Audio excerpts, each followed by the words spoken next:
Halo semuanya, apa kabar? Semoga kita baik-baik, semoga kita happy, bahagia, sukacita di situasi sekarang, di masa-masa pandemi sekarang. Semoga kita semakin diberi kesehatan. Sebelumnya, perkenalkan nama saya Budiman Christian, NIM 181010007, kelas S1 Teknik Telekomunikasi, kelas A. Saya kuliah di Institut Teknologi Telkom Purwokerto. Cita-cita saya itu menjadi orang yang berguna bagi bangsa dan negara. Itu sih yang terutama. Pastinya itu yang paling penting. Di sini saya akan membuat video mengenai object array dan inheritance yang terdapat pada modul 2. Ini tugas dengan mata kuliah praktikum pemrograman lanjut, yaitu post test atau bisa dibilang tugas akhir dari praktikum pemrograman lanjut. Nah, sebelum kita masuk ke pemrograman yang saya buat, sebelumnya kita membahas, ada baiknya kita membahas dulu apa sih itu object array, apa sih inheritance. Nah, itu dia. Itu yang mau kita bahas dulu sebelumnya. Nah, ini kita bisa lihat dulu ya. Nah, ini dia. Ada modul praktikum pemrograman lanjut object array dan inheritance modul 2. Sini ada object array. Object array adalah salah satu pokok pembelajaran dalam algoritma dan pemrograman. Adalah pembuatan array untuk mendefinisikan grup item dengan tipe yang sama. Jadi, pembuatan array itu bisa mendefinisikan grup item dengan tipe yang sama, bukan yang berbeda. Oke. Di sini ada akses item pada array menggunakan indeks angka sehingga dapat mempermudah untuk mengakses item dalam jumlah yang banyak. Jadi akses objek array itu bisa mengakses dengan item yang banyak, itu menggunakan angka, bukan hanya dengan karakter tetapi dengan angka, bisa mengakses jumlah yang banyak melebihi dari satu gitu. Array pada PBO juga dimanfaatkan dalam mendefinisikan objek dari kelas yang sama dalam jumlah yang banyak. Di sini kita bisa ngelihat contoh pemrogramannya. Contoh pemrograman objek array. Nah, ini dia. Include a string using namespace std. Nah, kalau di C++ ini suatu kewajiban digunakan ini, include using namespace std. Kalau tidak digunakan, ada kemungkinan programnya tidak jalan gitu, error. Sini ada kelas mahasiswa, ada member data yaitu nama dengan jumlah karakternya itu 20, maksimal 20. Ada name dengan tipe data char dan integer. Di sini ada public, itu void get data. Public ini bisa diakses oleh siapa saja, namanya juga udah public gitu ya. Public itu terbuka gitu, itu umum. Di sini ada void get data. Void get data ini itu konstruktornya, itu untuk mengeksekusikan untuk bisa ditampilkan ke outputnya. Sini ada masukkan nama, masukkan name, ada get line, nama, ada chain name. Sini adalah void display. Ini void display ini nanti yang menampilkan ke output gitu. Sini name, ada nama. Terus ada integer main. Ini adalah mahasiswa M.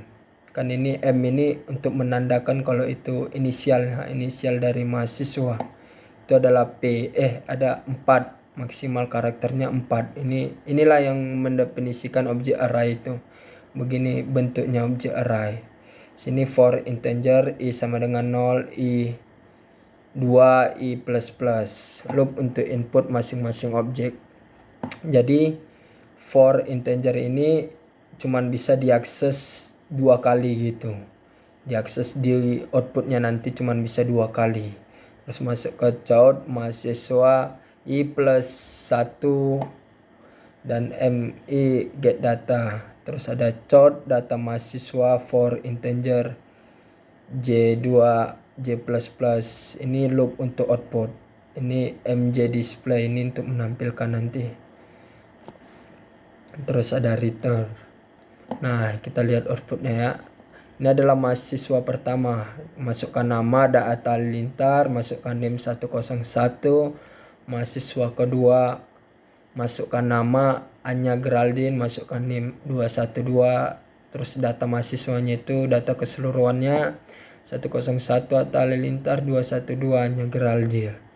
Oke, kita masuk ke, nah ini kita bisa lihat pendefinisian objek array dilakukan di awal main program. Dalam program C++ memiliki format penulisan sebagai berikut. Ini bisa kita lihat format penulisan objek array-nya seperti ini.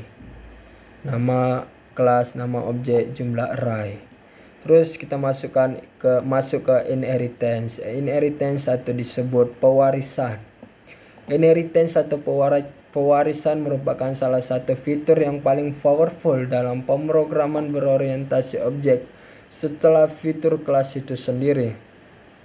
Nah, inheritance adalah proses pembuatan kelas baru yang bisa dipanggil sebagai kelas turunan dari derived class. Jadi inheritance ini turunan. Jadi kelas turunan dari induknya nanti gitu.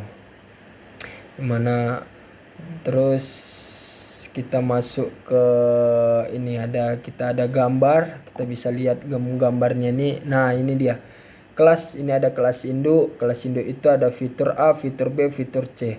Nah, jadi kelas turunannya itu fitur D. Kenapa panahnya ke sana jadi ke atas? Itu menunjukkan kalau induknya itu ke atas. Nah, bukan ke bawah gitu. Ini kelas turunan dari fitur A, fitur B. Ini fitur C itu adalah fitur D. Inilah kelas turunannya. Nah, di sini ada fitur A, fitur B, fitur C itu bisa didefinisikan dalam kelas induk, tetapi dapat diakses dari kelas turunan. Nah, jadi bukan cuma di kelas induk aja bisa diakses fitur A, fitur B, fitur C, tapi bisa di kelas turunan. Nah, itu sekian dari modul 2-nya. Nah, kita masuk ke pemrograman saya yang sudah saya buat. Nah, ini dia pemrograman inheritance pewaris. Nah, kita tambah ya biar lebih jelasnya game. Nah, ini ada include your stream using namespace std. Nah, ini dia saya membuat kelas induknya itu adalah Android. Itu kelas induk. Nah, di sini ada member datanya itu. Member datanya itu ada nickname game, ada string, tipe datanya itu string. Ada public, yaitu untuk bisa diakses oleh siapa saja. Sini ada set Android, itu konstruktornya, void konstruktornya itu untuk mengeksekusikan yang ada di set Androidnya nih. Nah, kita ada input nickname game Android dan ada void show Android itu untuk menampilkan ke outputnya. Ini ada nickname game. Jadi nanti di outputnya itu kita masukkan nickname gamenya itu apa gitu. Kita masukkan ke dalam. Terus ini dia kelas turunan. Kelas turunan dari ini public Android. Jadi induknya itu Android, kelas turunannya itu adalah Mobile Legend. Nah, ini ada member datanya itu ada hero, ada ranking, tipe datanya ada string. Terus ada public, ada void set Mobile Legend untuk mengeksekusikan atau disebut konstruktor. Di sini ada arrow yang digunakan, ada ranking. Terus ada show Mobile Legend itu untuk menampilkannya ke output. Nanti menggunakan arrow posisi ranking saat ini. Nah, terus turunan keduanya itu ada kelas PUBG. Kelas PUBG yang di situ kelas turunan dari Mobile Legend-nya tadi. Nah, sini ada senjata, ada ranking, tipe data string, ada public, ada void set PUBG yaitu konstruktornya, ada nama senjata yang sering digunakan, ranking, ada show PUBG itu terdapat menggunakan senjata, posisi ranking saat ini. Nah, ini ada induk yang keduanya. Induk keduanya itu kelas komputer. Kelas komputer itu ini. Nah, biar saya kenapa sih apa sih yang membedakan kelas komputer dengan kelas turunan dengan kelas induk? Nah, kalau kelas induk itu dia hanya sendiri saja gitu, kelas Android. Tapi kalau kelas turunan itu kelas Mobile Legend kan ada ditulis public Android. Itu sih menurut saya yang membedakannya kelas induk dengan kelas turunan. Ini kan kelas komputer tidak ada turunan dari public PUBG, tidak ada kan. Itu karena disebut kelas induknya gitu. Ini ada free path, ada string name, nickname game PC sama yang kayak di atas. Ada public, ada set komputernya, itu konstruktor, itu input nickname game komputernya apa. Terus ada show komputernya, itu nickname gamenya apa, itu untuk membaca atau menampilkan nanti di output gitu. Terus ada ini dia kelas turunan dari komputer. Kelas turunan dari komputernya itu ini kelas point blank. Nah, itu dia. Ini ada member datanya, itu ada title, ada pangkat dengan tipe data string. Di sini ada void point blank, title yang digunakan, pangkat. Nah, ini dia. Ada integer main atau disebut deklarasian, bisa dibilang deklarasian. Sini ada Android A, ada Mobile Legend M, ada PUBG P, Komputer K, Point Blank P1. Nah, kenapa sih ada A-nya? Nah, karena ini untuk ibaratnya kayak inisial dari Android sendiri supaya bisa lebih mudah untuk membaca program itu gitu, membaca kelasnya sendiri gitu. Nah, kalau misalnya gini ya, kita hapus A-nya. Kita coba dulu ya. Kita coba A-nya kita hapus. Terus kita jalani programnya, otomatis bakalan error karena dia tidak kebaca gitu. Android itu apa gitu, intinya gitu. Jadi kalau kayak gini, Android itu apa? A. Dengan mudahnya bisa dibaca Android itu A gitu dia. A. Jadi bisa lebih mudah gitu. Nah, jalan kan. Nah, di sini ada objek array-nya. Sini ada objek array-nya, terus di sini inheritance. Sini yang mengeksekusikan atau disebut konstruktor. Ada kelas Android, kelas Mobile Legend, kelas PUBG, kelas komputer, kelas point blank. Terus di sini ada show Android-nya itu atau inheritance pada game. Itu adalah show untuk menampilkan di outputnya nanti gitu. Nah, di situ ada kelas Android, Mobile Legend, PUBG, komputer, dan point blank. Situ show PUBG. Terus kita masuk ke terus return. Nah, kita coba programnya dulu ya. Nah, input nickname game Android. Sini kita bisa masukkan nickname-nya, yaitu nama saya sendiri lah. Budiman. Budiman. Kelas hero yang digunakan Mia.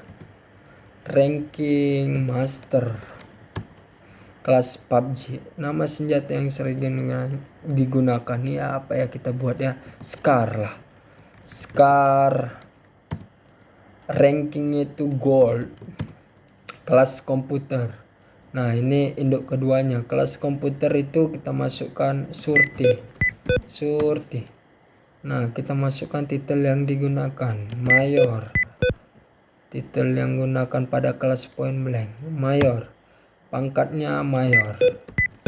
Nah, ini dia inheritance pada gamenya itu. Ini ada kelas Android, kelas Mobile Legend, Mia, Master, Scar, Gold, Mayor. Inilah tampilannya di inheritance pada game. Nah, itu dia. Nah, gimana sih flowchartnya? Flowchartnya gimana? Nah, kita juga udah membuat flowchartnya. Flowchartnya ya seperti ini. Oke, flowchartnya ini dia flowchartnya. Nah, ini dia flowchartnya ya. Ini flowchartnya itu ada start, kita dimulai dengan start, itu artinya mulai. Terus kita masuki inputnya itu kelas Android. Terus ada kita masuki nickname, input nickname-nya kita masuki. Terus kita masuki kelas Mobile Legend, terus masuk ke inputnya, arrow-nya apa, rankingnya apa, terus masuk ke kelas PUBG, input senjata, input ranking. Ini adalah turunan dari kelas Android itu sendiri. Itu terus ada induk keduanya itu adalah input kelas komputer, input nickname, kelas point blank, input title, input pangkat. Ini sendiri turunan dari kelas Android-nya gitu. Terus proses pemanggilan game. Jadi setelah di-input semua datanya, itu semuanya itu nanti dipanggil gitu untuk bisa menampilkan ke outputnya. Nah, terus kita masuk ke outputnya, output game. Nah, ini nanti yang menampilkan itu bisa yang tadi lah kita lihat kan outputnya gimana. Terus masuk ke finish, selesai. Itu sih. Hanya itu saja sih penjelasan dari saya, dengan tugas saya sendiri. Jika memang ada kesalahan saya minta maaf, ada kurangnya saya minta maaf. Sekian dari saya, terima kasih.